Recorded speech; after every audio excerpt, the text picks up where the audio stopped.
Hello!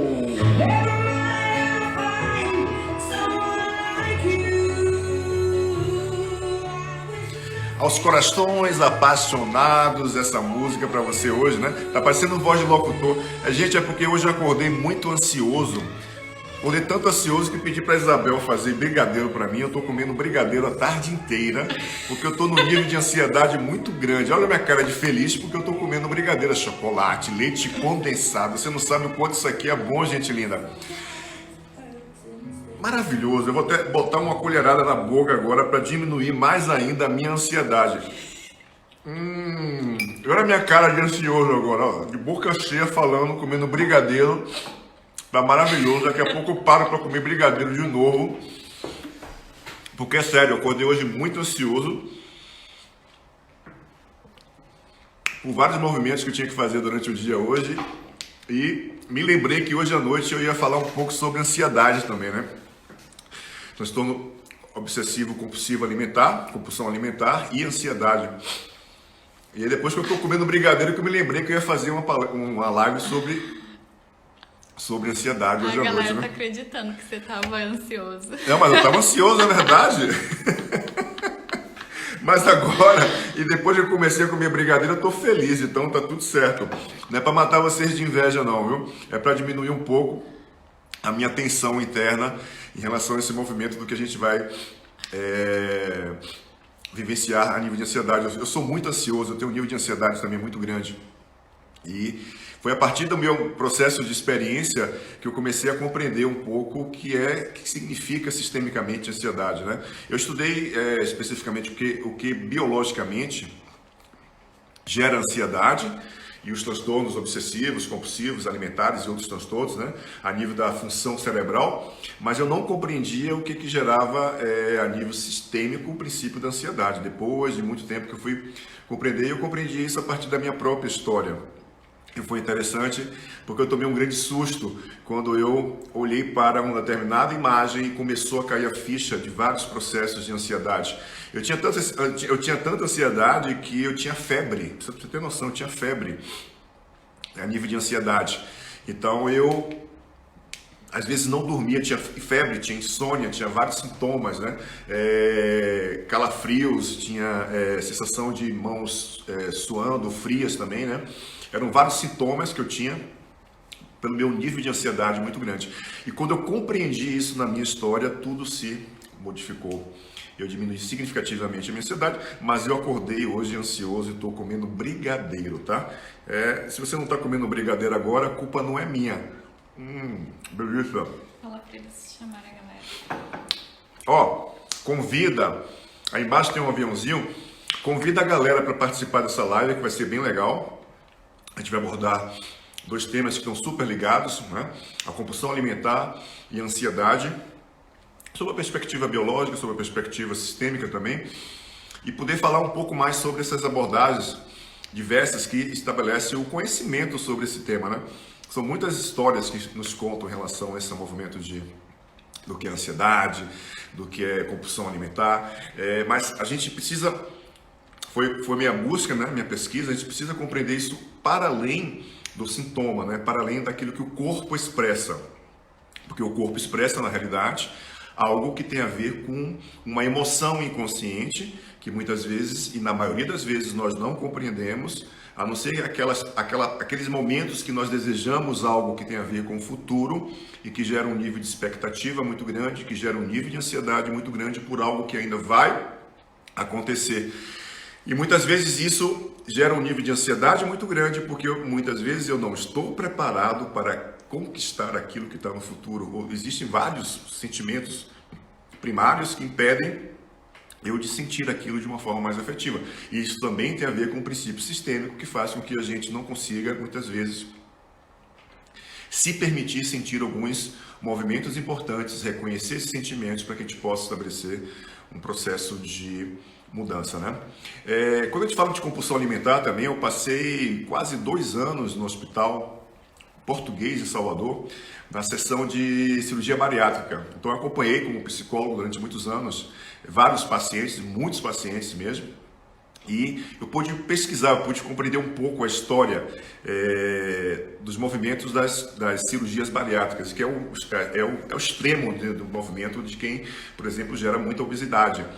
Então, esse princípio também é interessante porque me trouxe muito conhecimento da história de cada um deles, né? Ou seja, aquelas pessoas que eu pude aprofundar mais ainda a história, eu pude compreender melhor ainda o que desencadeou em cada um, inclusive uma autopunição, porque fazer uma cirurgia bariátrica, por exemplo, é uma autopunição em relação ao desejo de viver de uma forma muito alegre, de viver de uma forma feliz, de viver de uma forma plena na relação com a nossa criança, né? Com o princípio daquilo que é a nossa criança. Então a gente vai falar também sobre esse movimento maior, para que a gente possa compreender todo esse processo, né? E quando a gente fala de ansiedade, a gente está falando de uma emoção secundária, de uma emoção que é antecedida, por exemplo, pelo medo, né? E o medo, ele desencadeia em todos nós uma série de emoções e paralisações, reações diversas. Às vezes eu posso atacar, eu posso paralisar, eu posso me defender, essencialmente, né? E isso vai descarregar na nossa corrente sanguínea uma série de hormônios, como cortisol e adrenalina, por exemplo, em detrimento, quando a gente fala de ansiedade, por exemplo, o medo como emoção primária, a ansiedade como emoção secundária, né? Pela ausência da serotonina, por exemplo, da GABA, que é o ácido gama-aminobutírico, né? Esse nome bonito é GABA, ácido gama-aminobutírico. Esses dois neurotransmissores essenciais para a tranquilidade, para a harmonização, para o princípio da paz interna, né? Isso motivada essencialmente por uma emoção primária, que é o medo, e que vai fazer com que o nosso cérebro entre em estado de alerta e pare de produzir serotonina e GABA, por exemplo, né? E todo esse processo, ele vem acompanhar, porque a ansiedade, ela é como se fosse uma febre, ela mostra algo que precisa ser visto, que precisa ser compreendido. Para onde será que a ansiedade que a gente sente olha, né? Ela olha, por exemplo, para a comida, ela olha, por exemplo, para a compulsão alimentar, ela olha essencialmente para a compulsão por compras, compulsão por sexualidade, compulsão por tirar cabelo. Ela olha para algum lugar que a gente não consegue ver. A gente olha para esses movimentos da vida em detrimento de não conseguir olhar para aquilo que é essencial, para onde de fato a ansiedade está nos direcionando. Então, toda vez que a gente quando eu ouvia falar de ansiedade, dos aspectos biológicos, dos aspectos psicológicos trazidos pelas várias correntes da psicologia, sempre ficava em mim uma inquietação muito grande, uma dúvida muito grande, mas, poxa, por que isso desencadeia, né? Por que essa febre chamada ansiedade desencadeia no meu corpo, nas minhas emoções? E eu comecei a perceber reações no meu corpo, comecei a perceber aquilo que gerava um determinado movimento, ou seja, gatilhos, que a gente chama de gatilhos, que geravam em mim ansiedade, e isso começou a juntar um quebra-cabeça, né? Até que eu tive conhecimento do pensamento sistêmico, através de movimentos sistêmicos, eu pude compreender na minha história, e a partir da minha história eu pude perceber em outras histórias o que desencadeava o princípio da ansiedade. E eu vou contar para vocês agora o que desencadeia essencialmente a ansiedade. Olha que interessante, a ansiedade está relacionada essencialmente ao nosso maior medo. E qual é o nosso maior medo? O nosso maior medo é de não conseguir integrar ou recuperar, reintegrar, né? Colocar no peito a nossa história que vivemos a partir da nossa criança. A nossa criança, ela tem um nível profundo de aprendizado sem compreensão do aprendizado, né? Porque a ansiedade, ela se manifesta, por exemplo, nos transtornos de ansiedade generalizada, que hoje é uma doença do século, no transtorno obsessivo compulsivo, nas depressões da vida. Em várias psicopatologias ela se manifesta como emoção secundária, né? Trazendo uma reação, por quê? Porque a necessidade que faz com que cada um de nós que vai sentir, produzir ansiedade, estabelece pela necessidade de afastamento da nossa criança interior. É como se nós estivéssemos vivendo o sintoma de alguém do nosso sistema, por amor a alguém ou algo do nosso sistema, que faz com que a gente tenha uma necessidade muito grande de se aproximar da nossa criança, mas inconscientemente a gente vai dizer como eu posso estabelecer um processo de sair do lugar onde eu estou por amor ao meu sistema e ir na direção daquela parte minha que é mais essencial em mim, que é a minha criança. Fala. E aí, o que é que a gente faz? A gente vai gerar um afastamento, e esse afastamento é proposital, mas inconscientemente a minha alma está conectada à minha criança ferida. E ela precisa ser vista, mas eu não vou até ela. E isso gera um princípio louco de ansiedade. Quando eu tive essa consciência dentro do pensamento sistêmico, isso mudou a minha vida, porque eu pude, de alguma forma, transformar esse sintoma em algo que fez com que eu pudesse me aproximar a cada dia da minha criança e, consequentemente mais, diminuir mais ainda o meu nível de ansiedade. É impressionante quando eu tomei consciência o quanto o meu nível de ansiedade fez, né? E os transtornos de ansiedade generalizada é algo que é uma doença do século, é uma doença que agora nessa pandemia, por exemplo, essa quarentena, do que tem de gente com depressão e com ansiedade, transtorno de ansiedade generalizada é impressionante. É muita gente que eu estou atendendo online com esse sintoma de ansiedade, com depressão também, acometida de depressão junto com ansiedade.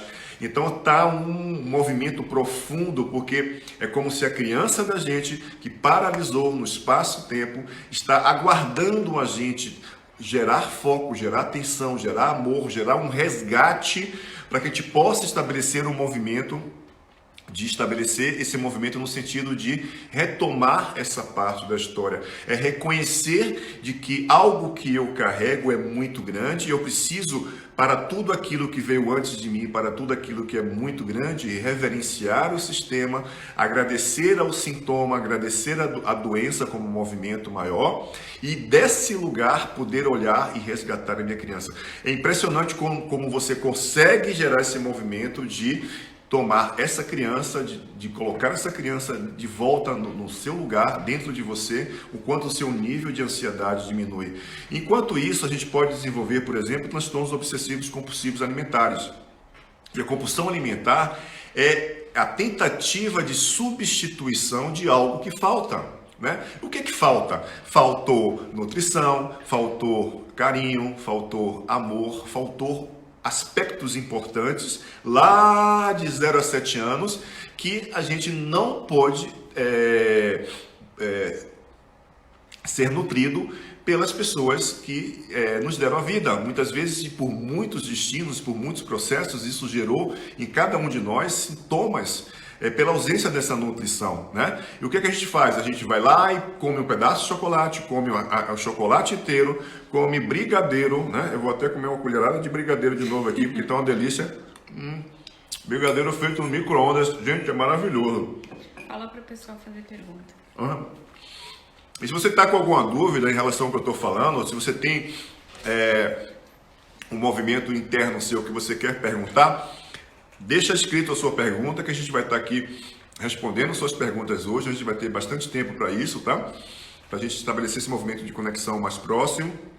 E também escreve antes de fazer a sua pergunta. Você tem ansiedade? Se você tem ansiedade, descreve aí quais são os gatilhos que fazem você sentir ansiedade. E se você tem compulsão alimentar, também descreve aí os gatilhos que você gera dentro do movimento da compulsão alimentar, né? O que desencadeia você gerar uma compulsão alimentar? E você vai perceber que quanto mais você come, nunca é o suficiente. É como se houvesse um buraco imenso no teu estômago, né?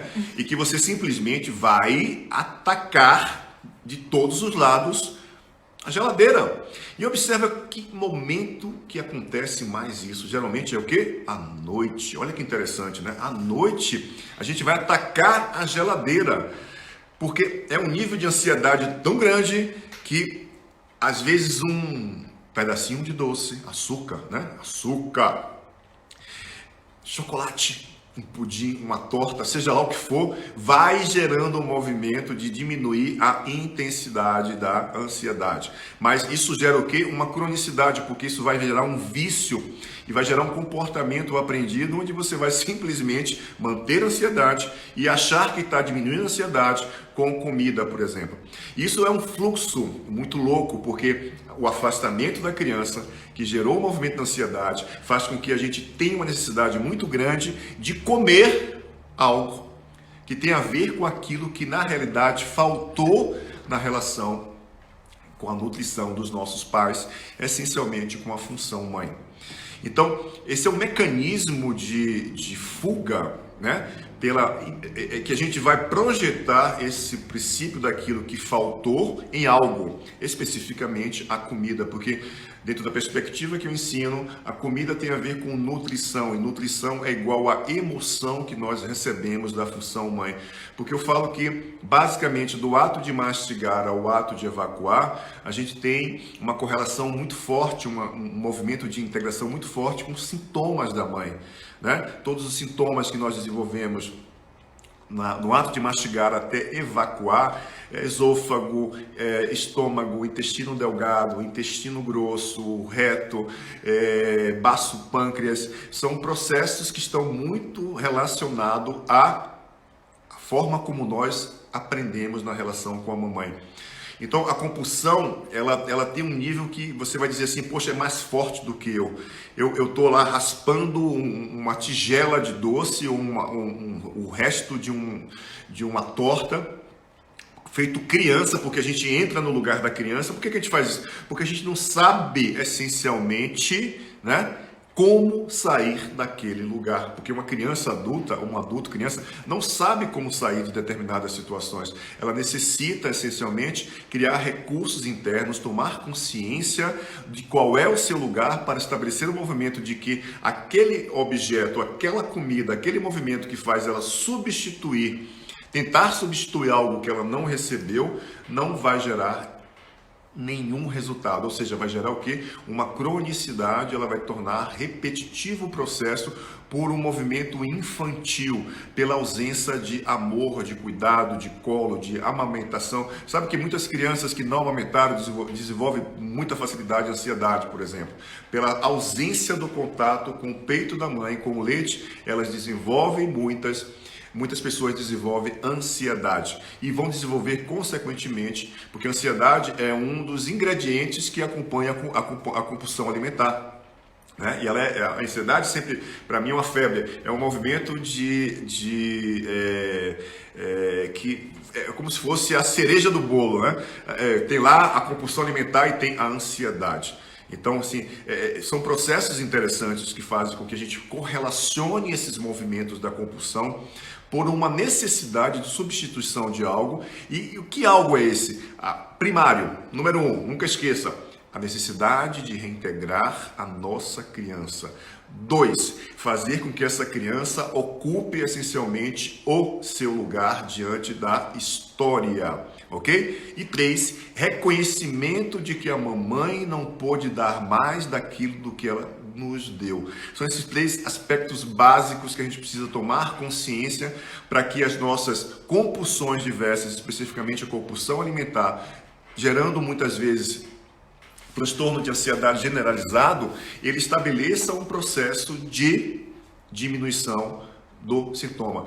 São 3 partes do cérebro específicas que geram esse movimento da ansiedade: hipotálamo, hipófise e adrenal, a glândula adrenal. Essas 3 partezinhas do cérebro vão liberar diversos hormônios e neurotransmissores e vão fazer com que gere uma cronicidade e um hábito, um comportamento, né? E quando eu estava falando em relação ao movimento, por que a gente ataca a geladeira à noite? Por um simples motivo. Eu correlaciono e ensino isso, que a noite é uma referência do inconsciente, é aquilo que nos conecta profundamente à função mãe, as emoções daquilo que está dentro da mãe que a gente absorve, né? Então eu vou em busca da nutrição da minha mãe. Olha que lindo isso. Olha como o inconsciente ele é maravilhoso. Ele traz pra gente tantas informações legais, né? Sabe as pessoas que têm insônia? Insônia nada mais é do que a falta de confiança nas emoções da mãe. É simples, gente. Não tem para onde correr. Determinados processos são da forma como são, né? Mãe é mãe, pai é pai. Insônia tem matrizes que originam determinados campos de experiência. A compulsão alimentar tem outras matrizes.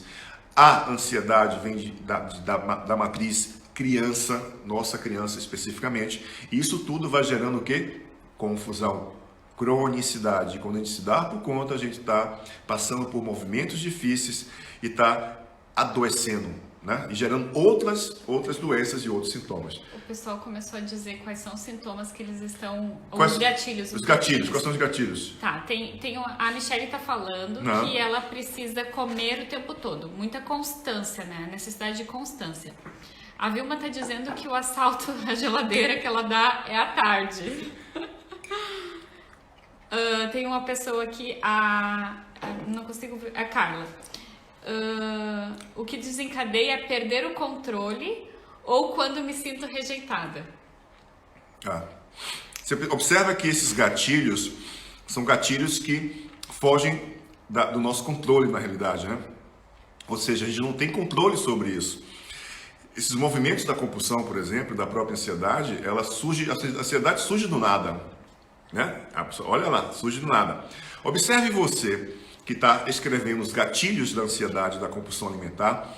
A pergunta que eu faço para você agora é, olha só, como é a sua relação com a sua criança?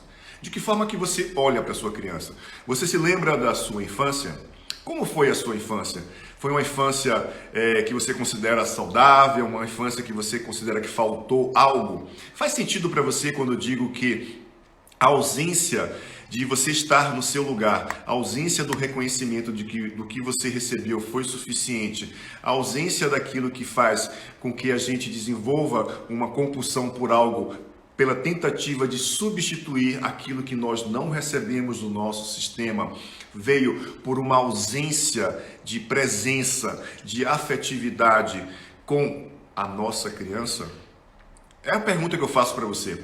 Veja se faz sentido para você. Na minha experiência clínica, isso me mostra de forma muito efetiva por quantidade de atendimentos. Isso não é uma regra, digo de passagem, porque tudo que eu falo não é uma regra. Existem para todas as regras as suas respectivas exceções. E isso é importante que seja estabelecido, mas quando a gente fala de ansiedade ou compulsão alimentar, a gente está falando de uma matriz. E essa matriz ela é influenciada por outra matriz. Apesar de originar o sintoma dentro desse princípio, que é a função mãe, ela pode também desencadear por um princípio de um ataque emocional que essa função mãe vai receber e vai gerar um processo de adoecimento no filho, nela própria, consequentemente, no filho. Por exemplo, a anorexia e a bulimia são dois sintomas que têm a ver com transtornos compulsivos alimentares também, só que a bulimia ela é provocada pela ação do masculino na relação com o feminino. Olha que interessante. A anorexia não é uma relação direta da criança com a mãe, com a autoimagem, né? Então esse movimento é tão interessante porque a gente começa a perceber que um simples refluxo, por exemplo, que a gente chama de inversão de ti do estômago na medicina chinesa, remete ao inconsciente da criança em dizer assim, querida mamãe, eu não aceito as suas emoções, né? E a criança simplesmente vai colocar para fora aquilo que ela engoliu, comeu, né? Eu, por exemplo, tenho um refluxo até hoje. Eu, Luciano, tenho um refluxo até hoje. Desde pequenininho eu tenho um refluxo. A minha mãe fazia duas mamadeiras, uma eu tomava, vomitava, a outra ela deixava em cima da mesa. Quando eu tinha fome, eu lá dava uma bicada e comia um pouco. Então, assim, já desde muito pequeno, eu já dizia para minha mãe, mãe, eu não aceito as suas emoções, eu não aceito a tua nutrição. O alimento vai o quê? E volta. Sabe o que é gastrite, que é um sintoma gerado por acidez no estômago, né? que a gente chama na medicina chinesa também de calor no estômago. Isso é um movimento de quem desenvolve gastrite, que eu também tenho gastrite de vez em quando, está bem melhor agora, mas muitas vezes é a sensação que você tem de que você tem uma mãe que não consegue reagir na direção do seu pai. É como se ela não tivesse força para dar 2 tapas, assim, cala a boca, né? Deixa-me, eu quero falar, eu quero me posicionar. Isso gera calor no estômago. E observe que todos esses sintomas que estão relacionados ao ato de mastigar, ao ato de evacuar, o quanto eles estabelecem um movimento de fazer com que a gente busque, através da comida, por exemplo, compensar algo que eu não tive. E essa compensação, como é um excesso ou escassez, porque tudo no campo das constelações está remetido a 2 partes, excesso, escassez, pai, mãe, lado direito, lado esquerdo, etc. Tudo isso nos remete ao princípio de que todo excesso ou escassez é gerado pelo movimento de estarmos fora do nosso lugar. Ponto final. Consequentemente, do não reconhecimento de que o que recebemos foi suficiente para que possamos tocar a vida. Então, a gente vai estar, de alguma forma, como tudo, as pessoas, as coisas, assim como a comida, ela nos direciona e nos canaliza para estarmos olhando para algo que não conseguimos entender dentro do nosso sistema e da nossa história. Preste atenção, gente linda, no que eu estou trazendo para vocês, tá? É importante para que vocês possam apenas perceber e vejam se faz sentido ou não para a sua história. Tem 2 coisas aqui sendo ditas várias vezes. A Irene está perguntando, e quando a ansiedade faz com que eu não consiga comer? Outra pessoa também disse que é como se a comida não entra durante a ansiedade. Sabe aquelas pessoas que são muito magras? Elas comem pouco, igual passarinho. O passarinho come pouco pra caramba, né? São pessoas magras, elas têm um nível de um corpo bem magro, esbelto. Elas têm uma tendência muito grande a andar com uma cruz bem assim na frente, olha. Sai de reto, Satanás. Sai de reto das emoções. Eu não tolero as emoções da minha mãe. Então, esse movimento que a ansiedade gera da não ingestão é o medo de se render, é o medo de se entregar às emoções da mãe. Por quê? Porque você possivelmente julga as emoções da tua mãe. E quando você julga as emoções da tua mãe, isso gera um nível de ansiedade. A criança sente ansiedade, né? E essa criança vai crescer e vai tornar-se um adulto e vai estabelecer um campo de experiência de dizer: eu não tolero as emoções da minha mãe. Olha que impressionante. Tudo isso que eu estou falando para vocês não é verdade absoluta, tá? Faz parte das minhas pesquisas, dos meus diversos atendimentos. E se faz sentido para você, show de bola. Se não faz sentido, coloca na prateleira e observa. Observa a partir dessas informações que eu estou trazendo hoje, o nível de importância que é o reconhecimento do nosso lugar diante do nosso sistema. A gente só adoece porque, olha só, gente, pensa comigo, é um corpo só, é uma emoção só, né? É um cérebro só, um coração só, mas a sensação de quando a gente come, por exemplo, ou gera ansiedade, parece que eu estou sentindo ansiedade por muitas pessoas, parece que eu estou tendo que comer por muitas pessoas. E muita gente vai dizer para mim, por exemplo, pô, Luciano, na minha infância eu passei muita fome. Possivelmente por isso eu hoje como muito. Eu tenho compulsão alimentar. E eu vou dizer eu digo para essa pessoa, sim, isso é apenas a ponta do iceberg. Se você naturalmente passou por um processo de passar fome na sua infância, por exemplo, consequentemente também você passou fome emocional. A sua mãe não pôde nutrir emocionalmente você. E é por isso que você vai, através da comida, tentar substituir aquilo que é impossível. Ou a gente se rende diante dessa compulsão que nos gera ansiedade, ou vamos manter crônico esse padrão alimentar na vida da gente. Tanto para quem come muito, tanto para quem não come nada, tá? A gente sempre está olhando para as 2 partes, excesso e escassez. O pessoal tá falando muito para você explicar como que se conecta com a criança.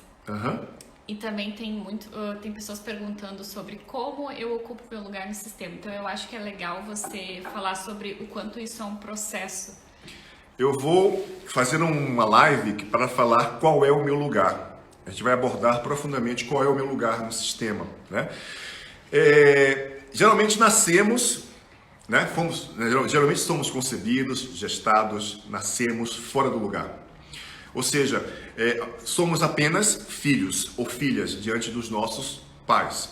Qualquer outro movimento de ocupar um outro lugar, por exemplo, um filho que ocupa o lugar do pai ao lado da mãe, um filho que ocupa o lugar de um natimorto ou de um aborto, o filho que olha inconscientemente para aquilo que não deu certo na relação com o avô paterno ou o avô materno. Essas correlações sistêmicas inconscientes fazem com que a gente crie uma lealdade cega, um amor cego, que a gente não enxerga e simplesmente vai fazer com que criamos a ideia de que vamos salvar o sistema, de que vamos mudar o passado, de que vamos mudar a história. Gente linda, isso é impossível. Nós não mudamos o passado, nós não mudamos a história. Constelação não muda o passado, constelação não muda a história. Preste atenção, tem muita gente aí falando que você faz uma constelação, todo o seu sistema ancestral vai ficar salvo. Isso é uma inverdade. Constelação te reposiciona no seu lugar, nada mais do que isso. A constelação desidentifica você desse lugar que você mantinha-se como um amor cego diante de uma parte da história. E outra coisa, não são pessoas, gente linda, é a história. Não esquece disso, tá? Quem disser ao contrário está equivocado, ok? Importante isso. Uma constelação, né? Exatamente, também não é uma constelação que isso vai dar conta não, tá? É um processo. Olha só, constelação não substitui médico, medicação, psicoterapia não substitui, é um recurso complementar ao processo de autodesenvolvimento pessoal que você pode utilizar, que vai fazer com que você possa ter um nível de consciência específico do seu lugar. E quando nós estamos no nosso lugar, tudo, absolutamente tudo muda. E uma forma que a gente tem, pensa assim, ó, eu estou na vida agora, eu sou Luciano, 49 anos, neuropsicólogo, filho de Djalma e Eliana, né? Pai da Luciana. Toda essa história está dentro de mim agora, né? Gerando um movimento profundo de fazer com que eu reaja na vida, né? Com que eu me motive na vida, com que eu deixe de fazer coisas na vida, por exemplo. Então, todo esse campo de experiência da minha história está registrado dentro da minha memória celular, né? E qual é a forma que nós temos de olharmos para a história? Qual é a forma que nós temos de nos conectarmos com a história? Qual é a forma que nós temos de integrarmos a história? Só tem um caminho, uma via. Vou contar para você agora. Sabe qual é? A nossa criança. Não tem outro lugar. Você não conta a tua história por outro lugar a não ser a tua criança, aquilo que é a tua imagem. Muita gente confunde os conceitos de boa e má consciência, muita gente confunde a questão das ordens de ajuda, muita gente confunde os aspectos das leis de sobrevivência, que eu chamo de leis de sobrevivência, as leis do amor do Bert, porque é tanta confusão que a gente vive, e muitas vezes o facilitador também vive essa confusão junto com o sistema, que a gente acaba confundindo tudo, simplesmente tudo. Sabe essa história de boa e má consciência, que o Bert ele copilou isso daquilo que é pulsão de vida e pulsão de morte da psicanálise, né? Ele trouxe, através da boa e má consciência, o fenômeno, ele trouxe o movimento daquilo que o Freud fala sobre pulsão de vida e pulsão de morte. A gente está ora na pulsão de vida, ora na pulsão de morte, ora na boa consciência, ora na má consciência, ora na má consciência, ora na boa consciência. E que luta é essa? Essa luta entre boa e má consciência que o Bert traz, por exemplo, é a luta que nós temos interna entre a criança adulta, né, e o adulto criança. Isso é a boa e má consciência Isso é de onde starta todo o campo da nossa dinâmica. A nossa dinâmica, ela não nasce com a mamãe ou com o papai. Ela nasce com aquilo que a criança, nós, carregamos através da memória celular. Não tem outra... gente linda, não adianta, por isso que não adianta culpar o pai ou culpar a mãe. Olha só, não adianta. A gente precisa olhar para aquilo que é interno dentro de cada um de nós. Porque as pessoas têm uma mania de querer juntar os pais, por exemplo, né? Juntar como, gente linda? Não tem como juntar os pais a não ser dentro de cada um de nós. Quando juntamos o pai e a mãe dentro de cada um de nós, ficamos em paz, porque muitas vezes vamos passar a vida inteira tentando integrá-los, homem, mulher, ok? Não pai e mãe, homem e mulher, porque pai e mãe está dentro da gente, mas integrar homem e mulher a vida inteira. Muita gente vai morrer, vai adoecer, vai enlouquecer tentando juntar pai e mãe. E todas as pessoas que estão, sabe a ponte, né? Aqui, ó, aqui pai, mãe, filho, né? E toda vez que esse filho se coloca aqui, ó, no meio do pai e da mãe, ele vai gerar muitas vezes ansiedade e vai gerar muitas vezes transtornos compulsivos alimentares, por exemplo. Por quê? Porque ele está fora do lugar. É como se ele fosse o elo, a corrente, para integrar duas partes que vários motivos não deram certo do lugar de homem e mulher, né? E o mais louco porque eu crio a ideia de que quando eu conseguir juntar os meus pais, né, física, né, a parte física, eu posso ir embora e seguir e fazer a minha vida. Isso é loucura da gente, isso é uma crença aprendida, a gente não vai nunca fazer esse movimento, porque a gente não pode, eles já morreram, ou estão separados, ou se casaram com outras pessoas, ou a mamãe não quer mais viver outra relação afetiva, ou o pai foi embora. Como que você vai juntar? Como que você vai diminuir a dor deles? Não vai. E todas as pessoas também, tem muitas pessoas que tentam diminuir a dor da mãe, principalmente da mãe, que geram compulsão alimentar, né? Porque tem a intenção de salvar essa mãe, de colocar essa mãe como se fosse a mãe dela. E quando você está fora do seu lugar, naturalmente você vai estabelecer um processo de compensar algo para substituir o que você não consegue integrar no seu próprio sistema. Isso é importante, porque a maioria das doenças e sintomas nos conduzem, na realidade, para uma boa solução, para uma boa cura, gente linda. Isso é uma frase linda do Bert, né? O cara teve um insight, falou que toda doença é um caminho de cura. E é verdade, quando você toma consciência do seu respectivo lugar. Eu fico muito feliz, inclusive eu vou comer mais brigadeiro agora, só um minutinho. O pessoal está perguntando muito, mas o que eu faço para integrar essa criança? Vou pegar Por exemplo, você pode comer brigadeiro. Eu estou integrando a minha criança agora. Ao invés de você comer todo o brigadeiro do mundo, você come um potinho pequeno de brigadeiro, né? Tô brincando. Mas assim, ó, o mais importante é que a gente precisa aprender a ter novos significados em relação a tudo aquilo que a gente está identificado. Essas identificações são tão profundas e fortes que a gente não consegue muitas vezes olhar para o que é essencial. E quando o Bert fala, olhe para o que é essencial, ele está pedindo para que a gente olhe essencialmente nos olhos da nossa criança. Isso é essencial. Isso é primário. Olhar para os olhos da nossa criança é primário. Isso é essencial. O Bert, quando traz o essencial é simples, e é simples. Quem é que está mais próximo da gente? A nossa criança. Não é outra parte. Muitas abordagens teóricas da psicologia, elas trazem esse princípio, na psicologia do desenvolvimento, por exemplo, traz esse princípio essencial da conexão do desenvolvimento biológico, social, cultural, da criança como essencial para que isso nos transforme futuramente em adultos saudáveis, né? Então todo esse movimento de olhar para a criança é um desafio. Por exemplo, você pode fazer um exemplo que um exercício. Você pode entrar lá no nosso Telegram que tem uma meditação para criança interior.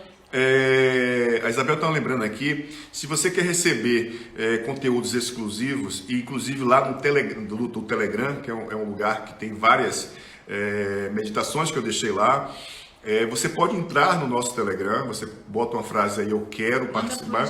Manda pro direct do Telegram. Não, do Instagram. Perdão, do Instagram. Pede pro pessoal dizer, eu quero entrar no Telegram, e a gente manda o link. Eu quero entrar no Telegram, e a gente manda o link, e você vai ter uma meditação específica, que é uma meditação para a sua criança, né?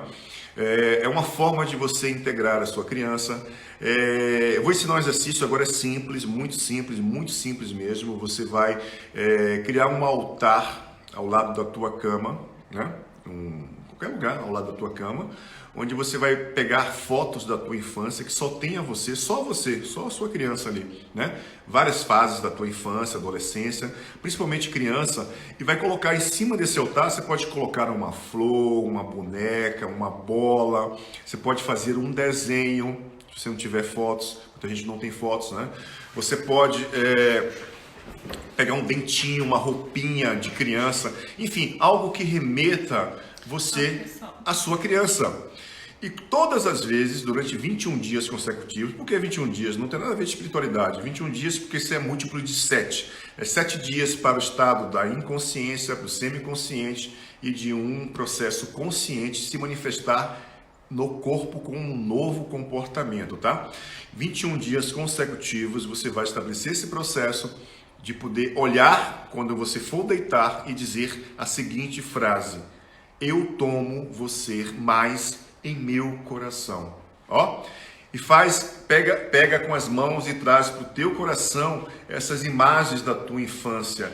Sabe por quê? Muita gente não se lembra da infância, tem várias experiências difíceis da infância, ou viveu no mundo da carochinha, no mundo de Alice, no País da Maravilha, né? O circo pegando fogo em casa e você no mundo dos ETs lá.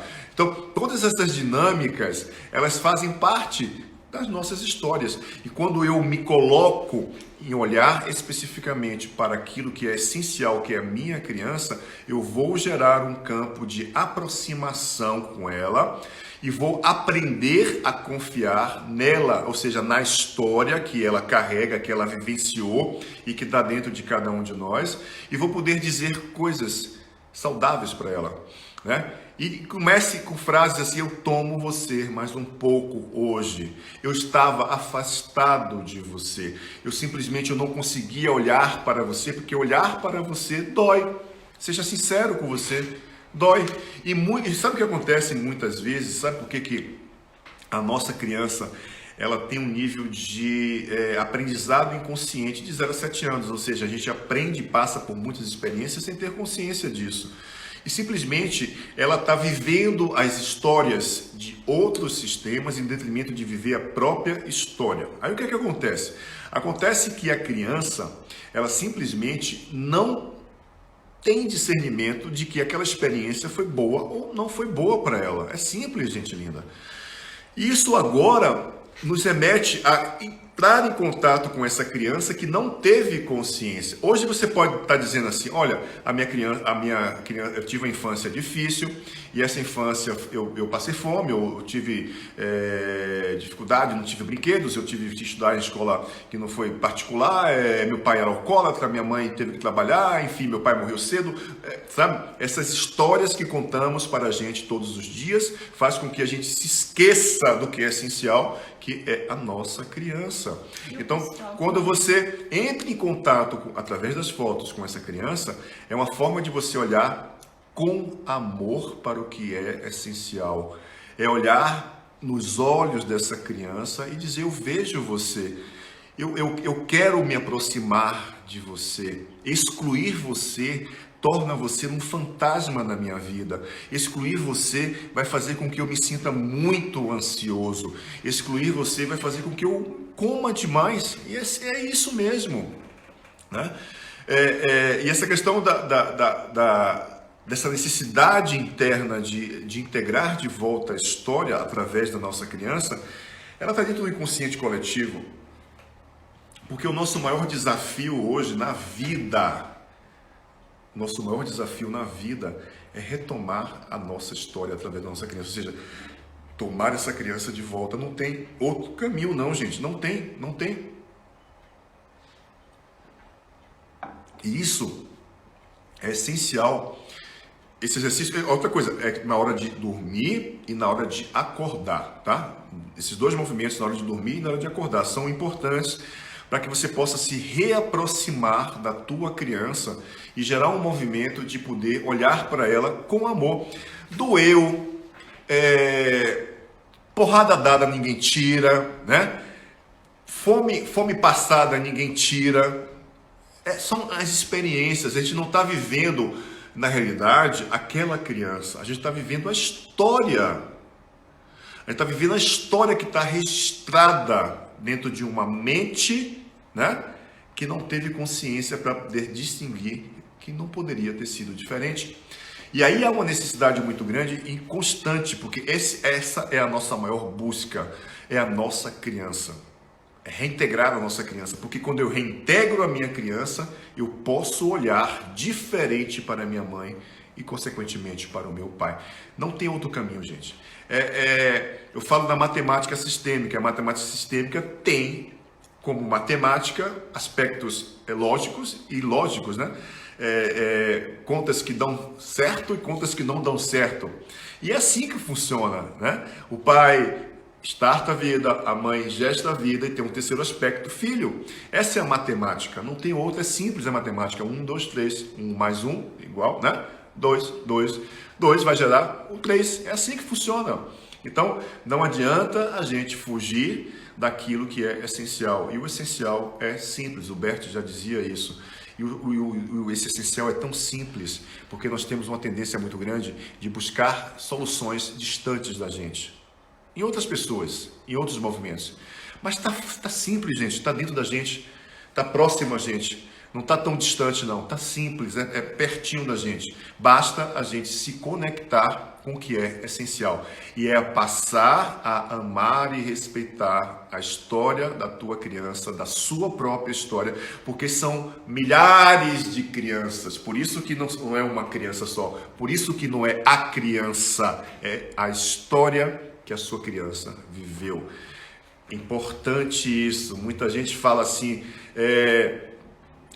o teu pai mudou. Não, o teu pai não mudou. Hoje de manhã mesmo eu vi de um amigo meu que o olhar dele para o pai, que o pai dele tinha mudado com ele. Eu só fazia dar risada, esperei ele acabar de contar a história dele.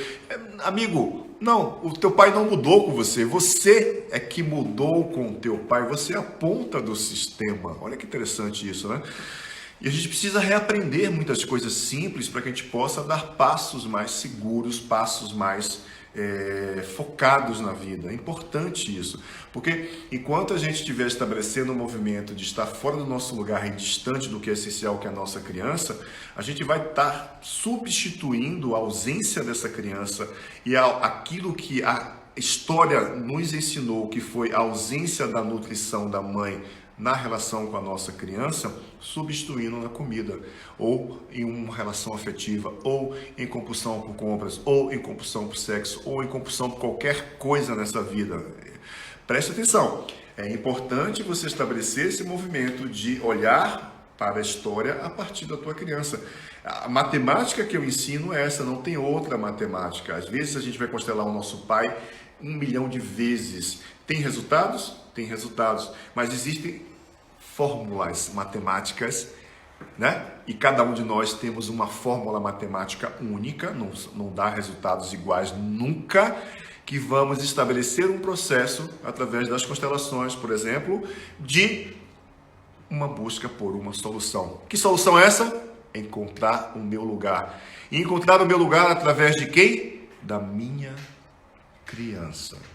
Aí você vai dizer, não, minha mãe que me botou nesse lugar, meu pai que me botou nesse lugar, minha mãe que foi embora, minha avó que me criou, que me colocou nesse lugar. Esse foi o seu destino e você tem que experimentar. Pau que nasce torto pode mudar, gente linda, não precisa morrer torto, não.